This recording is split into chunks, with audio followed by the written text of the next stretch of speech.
final dos atendimentos nossos, ela chamou até o Elias para ajudar. As pessoas, quando aceitam Jesus, como a família cai em cima, como a família maltrata, como vem palavras contrárias, e a gente vê aquelas pessoas assim tão simples e chorando tanto porque está sendo maltratado, porque abandonou o pecado para servir a Deus. E eu estou gostando de ver isso, gente. Sabe por quê? Porque isso é avivamento. Aquele negócio assim, eu estou indo para a igreja, todo mundo está me aplaudindo, ninguém está indo contra mim. Gente, eu fico meio preocupada, não está tão forte assim a palavra, está alguma coisa errada, sabe? Agora, quando eu vejo que as pessoas vêm se convertendo nesse avivamento, sendo perseguido, levantando falsa do povo que vem vindo para Jesus, aí eu sei que a igreja está em avivamento. A igreja está em avivamento, porque o povo está sofrendo para estar na casa do Senhor, está vendo perseguições, está vendo frases ruins, está vendo maltrato dentro de casa. Isso é porque é avivamento. Daí no final, até no último culto,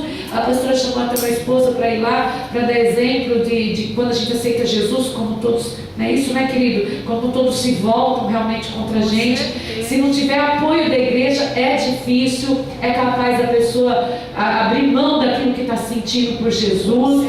E a igreja tem um papel fundamental nessa hora. A igreja é eu, é você, que se assenta do lado de uma pessoa que está chorando o culto inteiro, porque está sofrendo, que está sendo desprezado por amor a Cristo, sabe? Nós somos a igreja, nós temos um valor que nós não estamos enxergando.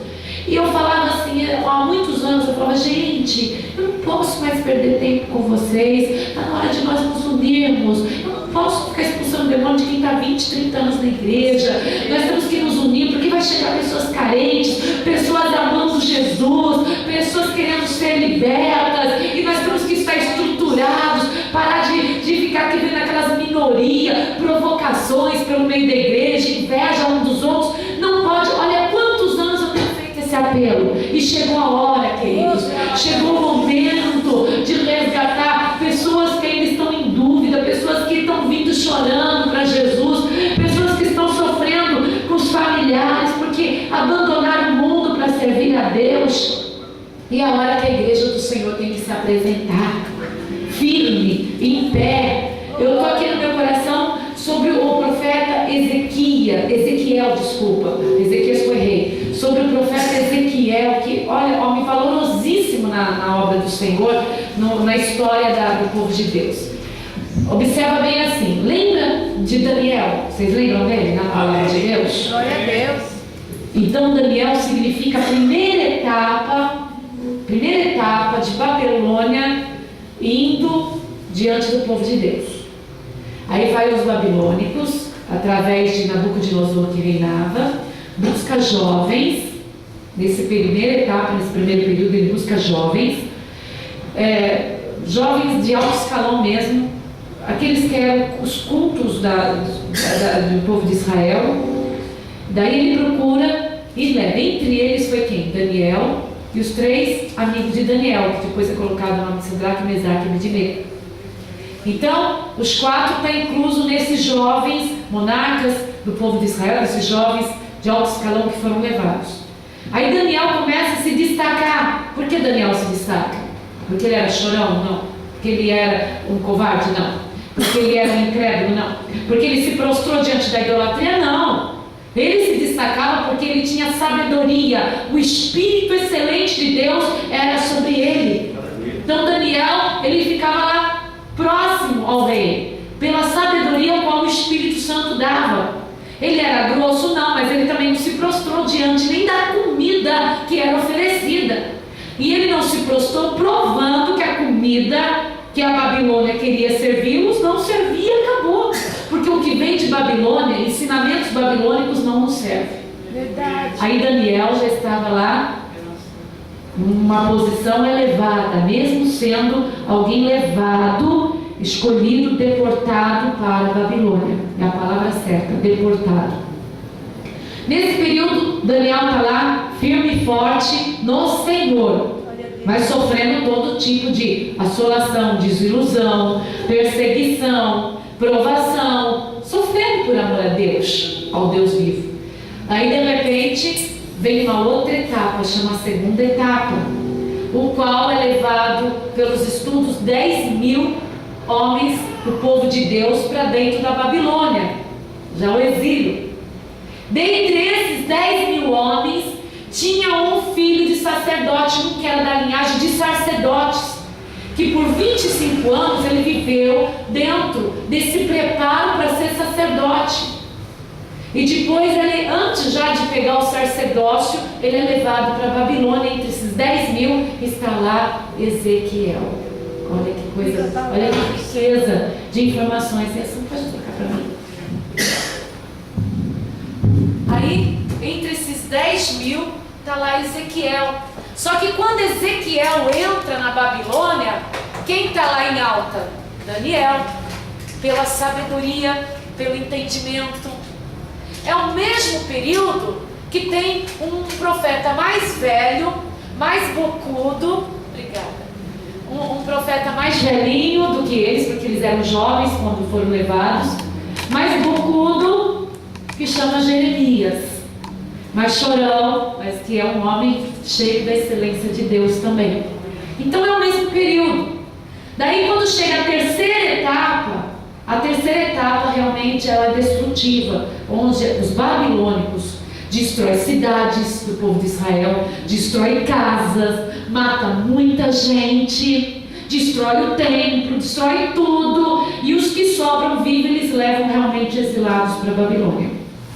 São 3 períodos que é diferença de 5 anos, 15 anos, é tudo junto, é um governo só da Babilônia que faz isso com o povo de Israel. Olha a diferença. Daí você fala assim, aonde tem o povo de Deus, não pode ter o exílio. Aonde tem o povo de Deus, não pode ter a perseguição. O próprio Ezequiel fala por 3 vezes no livro de Ezequiel, porque ele é o próprio escritor, esse profeta abençoado. Ele escreve por 3 vezes, ainda que tivesse Jó, Daniel, deixa eu ver aqui certinho. Oi? Isso, Jó, Daniel e Noé, ainda que eles, Jó, Daniel e Noé estivessem aqui, ainda assim entraria o exílio.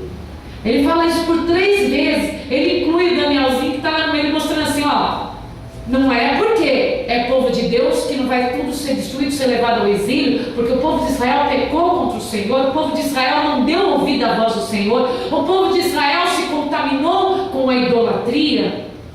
Gente, se tem uma coisa que Deus abomina, é a idolatria do início ao fim. Do fim ao início, do início ao fim. Aí, ele mostra bem, ó, vamos falar de uma maneira mais carinhosa. Gente, tem o Danielzinho ali, ó. Tá lá comendo com o rei, mas nem assim Deus impediu o exílio, a deportação, Deus não impediu nada. E ainda que tivesse Jó e Noé entre nós, não ia adiantar nada. Mas tinha homens valorosos, tinha Daniel, tinha Sadraque, Mesaque, Abednego, tinha Jeremias, tinha Ezequiel, homens de valor, como diz uma canção, homens de valor na palavra de Deus, e mesmo assim foram levados ao exílio. Agora tu não quer ser levado ao exílio? Nós não queremos ser levados à perseguição? Nós não queremos ser levados ao maltrato? Se nós servimos ao Deus de Daniel, de Jó e de Noé? E ainda que, vou falar o que Ezequiel falou, ainda que estivesse aqui Daniel, Jó e Noé, mesmo assim aconteceria o que tem que acontecer, porque certas coisas o Senhor tem que agir, mas tem uma diferença, nós vamos sobreviver adorando ao nosso Deus. Aleluia. Ainda que veio o exílio, para Daniel foi parecido um pouco mais fácil, ele estava mais lá no meio da corte, dos babilônicos, ele estava mais no meio do reinado, não é fácil nada, puseram ele até na cova com os leões. A perseguição é forte. Essa é a palavra. Aí quando Ezequiel ele é levado para a Babilônia junto com esse número grande de pessoas, que é na segunda etapa, ele estava preparado a ser um sacerdote já, mas tem um período que a gente fica, é um período difícil, pelos estudos foi talvez 5 anos, não sabe ao certo, mas é um período difícil. Aí vem o chamado de Deus, veio o chamado do Senhor. Pelos estudos, Ezequiel tinha 30 anos e ele ficou lá servindo ao Senhor por mais 20 e poucos anos, 22. Então Ezequiel, ele recebe o chamado de Deus. Mas Ezequiel está vivendo o quê?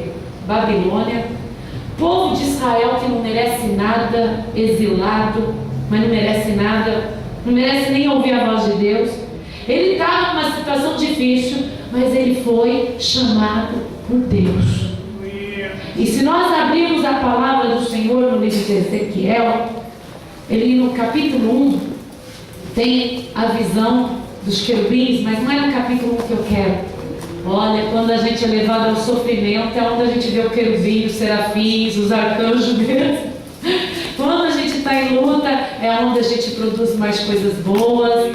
Por isso eu falo, Senhor, ainda que eu esteja em bonança, me usa. Ainda que eu esteja comendo bem, me usa. Não me deixa cair naquela cilada assim. Quando eu estou bem, eu não luto contra o diabo. Eu não quero mais cair nessa cilada, não. Então eu forço para provocar o Satanás, para nunca estar naquele momento assim, estou no momento de refrigério agora, aí fica contando piada, daí fica feliz, não lê direito a Bíblia. Eu não quero.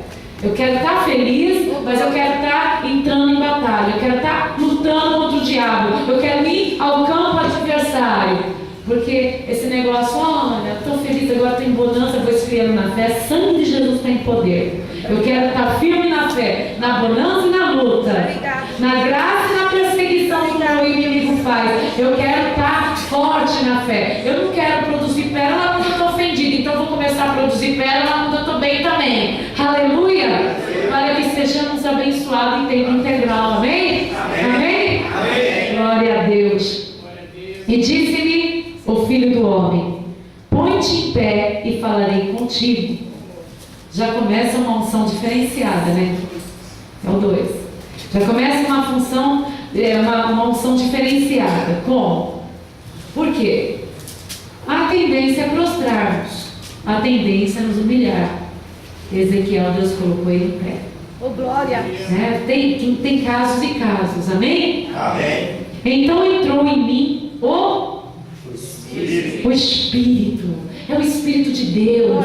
Quando o Espírito de Deus entra numa pessoa, há um contato direto com o Pai Celestial, aleluia. E quando falava comigo, me pôs em pé e ouvi o que me falava. E disse: Filho de um homem, eu envio aos filhos de Israel as nações rebeldes que se rebelaram contra mim. Eles e seus pais prevaricaram contra mim até este mesmo dia. E os filhos são de semblante duro e obstinados de coração. Eu te envio a eles e lhes dirás: assim diz o Senhor Jeová. E eles quer ouçam ou quer deixem de ouvir, porque eles são casa rebelde, hão de saber que esteve no meio deles um profeta. A vontade de Deus é que eles entendessem que Ezequiel era um profeta, que dessem o valor de Ezequiel como profeta.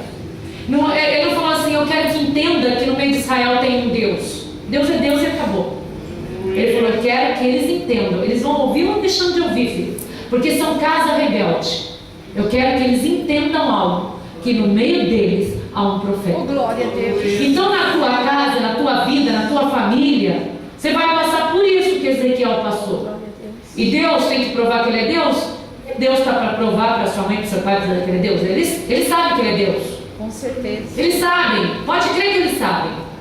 Ele quer que entenda que você é servo dele. Oh, glória! Ele quer que entenda que você é nascido dele, que você é escolhida e escolhido dele. Porque Deus é Deus, ele sabe que é Deus, Satanás sabe quem é Deus. Ele teme diante do nosso Deus. Obrigado, Jesus. E quem tem o diabo sabe quem é Deus. Mas Deus quer que você seja reconhecido no meio do teu povo. Deus quer que as pessoas entendam que no meio da família tem um servo dele, que ele implantou um profeta no meio deles, que ele implantou um conhecedor, uma conhecedora da palavra, que ele implantou alguém que fala direto com ele. E é você, meu amado e minha amada, e você tem que tomar posse da tua postura. Eu vou defender Deus, pastor, eu quero que eles se convertam. Você vai fazer o que Deus está mandando, mostrar que você é servo e serva dele, profeta e profetiza dele. Aleluia! Aleluia! Eu quero que entre essa capacidade. capacidade em você. Eita Deus. A capacidade de entender que Ele fez a diferença e acabou. Eu aceito a Eu palavra. não aguento aquele negócio. Quem é eles ou elas para serem usados por Deus? As pessoas me chamaram já de tudo quanto é nome. Porque não aceita que Deus habita em mim. Verdade. E eu vejo que a maior luta hoje na minha vida não é provar que Deus existe, e sim provar que Deus existe em mim. Tá certo, meu Deus. É provar que eu sou de Deus e o que eu falo provém de Deus. Que eu não falo mais de mim mesma porque eu morri. E quem vive em mim é Deus. E cada dia eu morro mais dentro de mim e vive Jesus Cristo. Glória a Deus. Glória a Jesus. E eu sinto dentro do meu coração, não só para mim, mas para muitos aqui dentro, que Deus está cansado de ver você, homem e mulher de Deus, se sujeitando ao diabo e não se destacando. As pessoas falam: você quer a glória de Deus? Eu quero a glória que Deus está me dando. Glória a Deus. Eu quero o reconhecimento que Deus está me dando. Obrigado. Eu quero que você entenda que Deus tem prazer em você ser reconhecido por Ele Eu creio. e pelas pessoas que vivem à tua volta. Glória a Deus. Isso é lindo, Deus. Muitas pessoas falam: mas pastora, isso gera idolatria? Não, Jamais. não. Isso gera perseguição.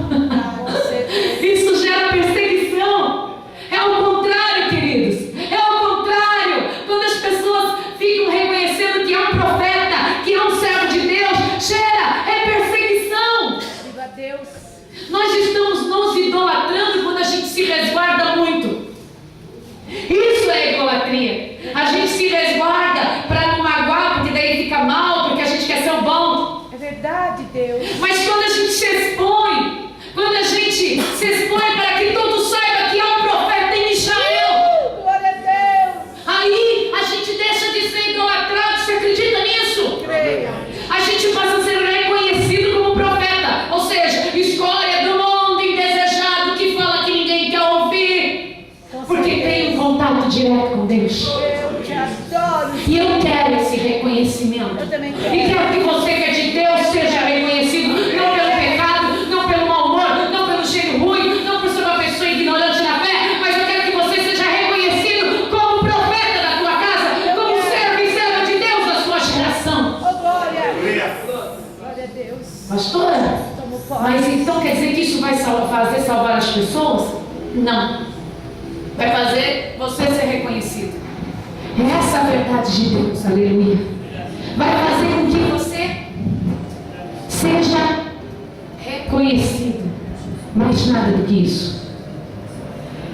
Porque lá na frente nós vamos ver que o Senhor fala: não importa se a pessoa vai ouvir, ou aceitar, ou não. Era aqui. Peraí. Você tem que falar o que eu mando, diz o Senhor. Isso é lindo. Isso é maravilhoso. Continua aqui no versículo 6. E tu, ó filho do homem, não temas, nem temas as suas palavras, ainda que sejam sarças e espinhos para contigo. E ainda que tu habite entre escorpiões, não temas as suas palavras, nem te assuste com o rosto deles, porque são casa rebelde. Aleluia. Aleluia. Glória a Deus. Olha só, a igreja do Senhor. É uma mensagem poderosa. Com certeza. Uma mensagem de grande Oh, entendimento. Deus. Uma mensagem de poder. Porque o Senhor, olha, eu sei que o Senhor quer atingir mais alguém que vai ouvir o YouTube. Porque olha lá para ele está tendo. E você vai transmitir essa mensagem para quem quer que seja. Está ligado, filho do Deus Altíssimo. Veja, queridos, o Senhor é bem claro. E tu, ó filho do homem, não temas, e nem temas as suas palavras, ainda que sejam sarças e espinhos. Obrigada, meu. Ainda que sejam sarças e espinhos, porque a palavra do ímpio, quando ela vem, ela ela é o quê? Sarças e espinhos. Não, pastor, é o povo de Israel. Se dobrou diante de Satanás. Olha, querido, só tem título do povo de Israel, mas não é povo de Deus mesmo. E olha só o que o Senhor fala: ainda que habites entre escorpiões, não temas o rosto deles, rosto de dureza, rosto de maldade, rosto de discriminação, rosto de negação, rosto fazendo que você não tem nada a ver com nada. Não temas, não temas, diz o Senhor. E o Senhor está falando para ti nessa noite. Não temas, não temas as sarças e os espinhos que saem de suas bocas, porque o Senhor é contigo.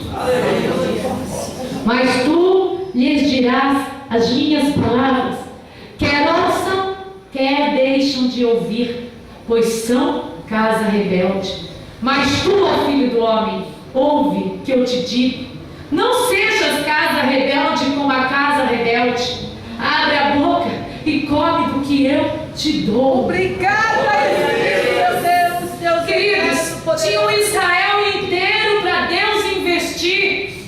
Tem nações inteiras para Deus investir. Tem famílias inteiras para Deus investir. E Deus investe em uma pessoa como eu, como você. Oh, glória! Não sejais como eles, casa rebelde. Abre o teu coração e deixa o Senhor entrar em ti com a palavra dele. Coma da palavra de Deus, usufrui dela. Faça dela parte do teu corpo e da tua sobrevivência. Aleluia! Aleluia! Não, pastor, eu não sou como eles. Você acha que Ezequiel estava no meio de estranhos? Acha? Eram parentes, eram familiares, eram primos, eram vizinhos, eram pessoas que tinham as mesmas características físicas dele, porém Deus encontrou uma diferença. Lindo Deus, poderoso Deus. E quando o parente fala, desaba. Quando uma pessoa do próprio sangue fala, queridos, Verdade, Jesus. a gente desaba. Mas o Senhor falou bem claro, viu, amada? Ainda que seja filho, ainda que seja pai, ainda que seja mãe, ainda que seja quem for, não sejais como eles. Não seja como eles. Eu concordo. Ainda que escuta a mesma palavra, ainda que você fale e ninguém escuta, não seja como eles. Não se deixa vender pelas frases, não se deixa levar pela unção contrária. Não seja casa rebelde. Ainda que você durma e levanta próximo de alguém que está na casa rebelde, não seja casa rebelde. Ainda que você foi treinado vendo a casa rebelde, não seja casa rebelde. Faça a diferença. Escuta. Coma na palavra. Viva a palavra de Deus. Porque Deus é forte para contigo. Aleluia. E estendendo diante de mim, ele estava escrito por dentro e por fora. E nele se achava escrita lamentações e suspiros e ais. Depois me disse: filho do homem, come que achares. Come este rolo e vai. E fala a casa de Israel. Então abri a minha boca e me deu de comer o rolo. Hoje Deus está abrindo a tua boca e está dando de comer o rolo. Então come o rolo. Come o que Deus tem para te dar. Não deixa para fora como os demais. Come o que o Senhor tem para te dar. Aleluia. E disse-me: filho do homem, dá de comer ao teu ventre e enche as tuas entranhas deste rolo que eu te dou. Então comi, e era na minha boca doce como mel. E disse-me: filho do homem, vai, entra na casa de Israel e dize-lhes as minhas palavras. Por que, pastor? Quer dizer que Deus está me enviando porque vão me entender? Não vão te entender. Porque tu não és enviado a um povo de estranha língua, fala, nem de língua diferente, mas a casa de Israel. Nem a muitos povos de estranha fala e de língua difícil, cujas palavras não posso entender. Se eu aos tais te enviara, certamente te dariam ouvidos.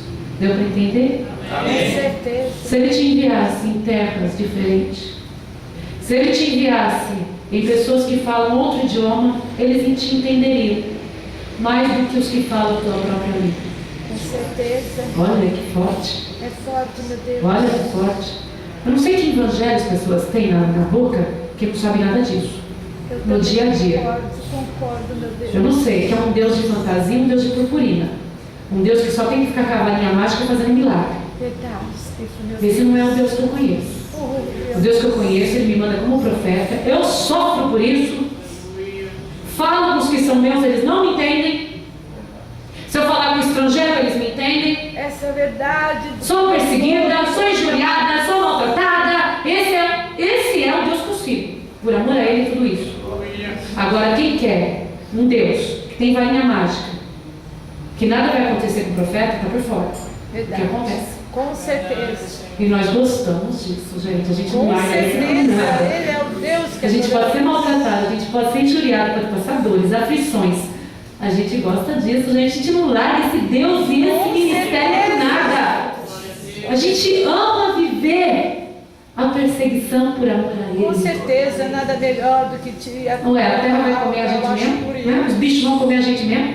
A gente não é nada. Acho que o dia do ser humano descer do andor que colocou para si mesmo e ver que não é nada, vai começar a servir a Deus como é. Concordo. O dia do ser humano descer do pedestal e ver que Deus é Deus e que nós somos pó, aí vai começar a ter Essa é prazer a de servir a verdade, Deus. Senhor.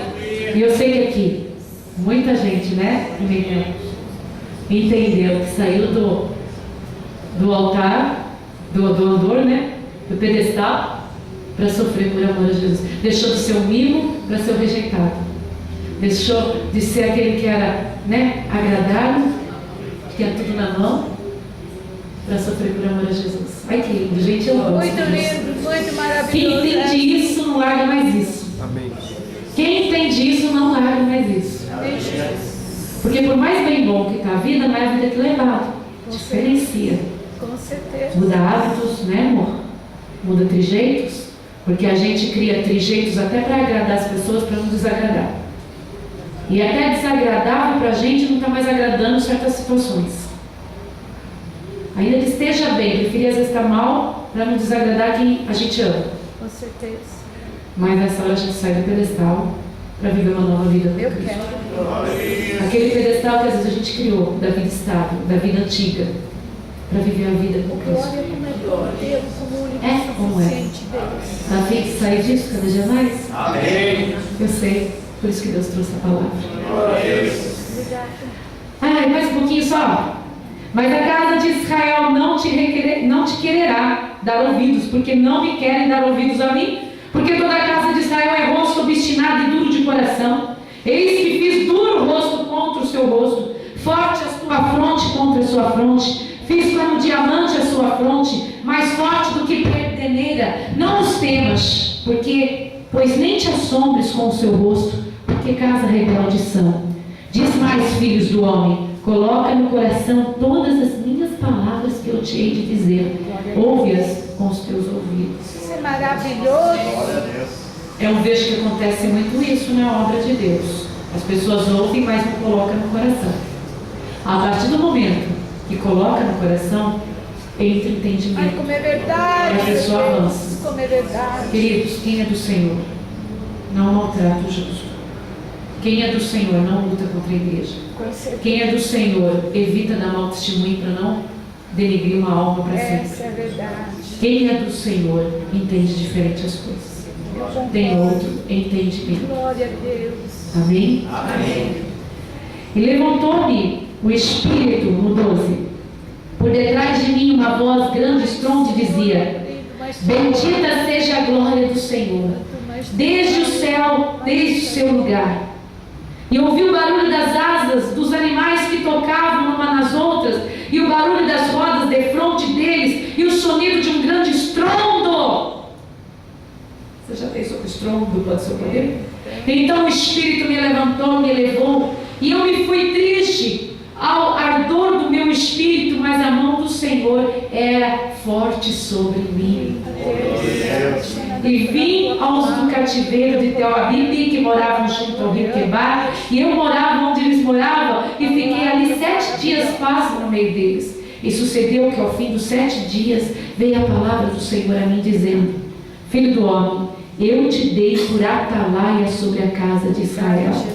E tu da minha boca ouvirás a palavra e avisarás da minha parte. Quando eu disser ao ímpio, certamente morrerás, não avisando tu, não falando para avisar o ímpio acerca dos seus caminhos, ímpio, para salvar a sua vida, aquele ímpio morrerá na sua maldade, mas o seu sangue da sua mão o requererei. Por isso que eu tenho essa ânsia de falar ao ímpio contra o pecado dele. Tenho essa ansiedade. Porque se ele morrer no pecado dele, o sangue dele estará na minha mão. Verdade, verdade, Jesus. Porque eu não falei. Verdade. Eu vou já resumir o restante. Se o Senhor mandar eu falar ao ímpio, e ele não aceitar, o sangue dele não está na minha mão. Essa é a palavra. Se eu falar ao ímpio e ele aceitar, melhor. Se eu falar para o justo, o pecado, se o Senhor mandar eu falar para o justo, o pecado dele eu não falar, o sangue do justo estará na minha mão. E se eu falar ao justo o pecado dele, certamente ele aceitará. E o sangue dele não estará na minha mão. Entendeu? Eu entendi. Por isso, eu sou bocuda. Por isso, a pastora Clau, hoje a pastora Valéria não está, a pastora Tony, mas somos bocudos. São as bênçãos. Né, pastor Joilton? Somos. Porque o sangue vai ficar na nossa mão. E nós falando, a pessoa aceitando ou não, o sangue não está mais na nossa mão. E assim é para você também. Eu não entendo gente que vê coisa errada e não consegue expressar. Coisa contra a palavra de Deus. Tome cuidado com uma coisa, queridos. Eu aprendi isso assim, ó. Uma serva de Deus que tinha um marido muito difícil. Isso na teologia que eu fiz na minha vida. Mas ela amava muito o marido, então para que ninguém visse o defeito desse marido, ela começou a cobertar os defeitos dos maridos dos outros. Está entendendo? É um caso real, não posso dar nome. Então ela começou a cobertar: não, ele não é tão ruim assim. Não, ele não está errado. Não. Aí eu observei e falei: escuta, você está tampando o pecado? Não é a pastora, não, pelo amor de Deus. Você está tampando o pecado?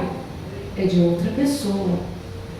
Você está cobertando o pecado do marido de fulano, do marido de mengano, do marido de outro, daquele outro homem, para cobertar o pecado do seu marido. É nítido. Está entendendo? Amém. Deu para entender? Amém. E às vezes a gente faz isso, viu? Porque a gente tem algum probleminha, ou um parente nosso tem algum probleminha, a gente começa a apoiar os probleminhas que os outros carregam. Está amarrado. Entendeu? Às vezes você tem um pecado que você guarda dentro do seu coração. Só para você, o diabo e todas as suas legiões. Aí quando você observa que as outras pessoas também têm aqueles pecados, começa a apoiar, a cobertar, a esconder dos outros, porque você tem aquele pequeno defeito. Não é fácil. Pecados todos nós temos. Já passei por situações também dificílimas. E sabe o que eu fazia? Eu pregava contra aquele tipo de pecado, de situação. Com certeza. Porque um dia a pastora Cláudia chegou e me acordou: escuta, você tem que acordar também. Há muitos anos. Se você está pregando, você nunca vai contra a Bíblia por causa de certos acontecimentos por detrás. Com certeza. Há muitos anos a pastora Cláudia me falou isso quando eu comecei no ministério de pregação. Com certeza. Ela falou: está acontecendo certas coisas na sua vida e você não traga isso para o altar apoiando o erro de ninguém. Você pode errar, mas na hora da palavra ela tem que ser a pura e verdadeira. Com Senão você certeza. sai do altar. Com certeza. Eu tive pulso firme, por isso hoje eu sou pulso firme. Entendeu, igreja? Amém. Porque cada um de nós temos um defeito, ou alguém que nós amamos que tem um defeito. Com certeza. Porque defeito tem no mundo desde que o pecado entrou. Mas nós somos contrários a ele. Que bom conhecer. Eu posso ser falho, mas eu não apoio a falha dos outros, não. Pode que alguém fale, mas eu não vou apoiar a falha dos outros, não. Glória a Deus. Porque eu tenho que ter pulso firme para levar a palavra de Glória a Deus. Deus. Glória a Deus. Está entendendo? Amém. Agora, porque você vacilou em alguma área, você vai aceitar todos os vacilos que acontecem? Está amarrado, meu Aí você Deus. fala assim, eu errei, mas o pecado acabou por aqui. Isso é lindo, maravilhoso. Entendendo? Amém. Eu falei, mas não aceito mais falha do diabo aqui. Aí vocês vão ver Deus usando mais do que tem usado Como eu aqui. tenho certeza, Deus maravilhoso. Às vezes um pequeno detalhe desse destrói grandes homens, né, pastor? Em Com mulheres de Deus. certeza. Amém? Amém. Deus esteja com cada um de vós. Amém. Graças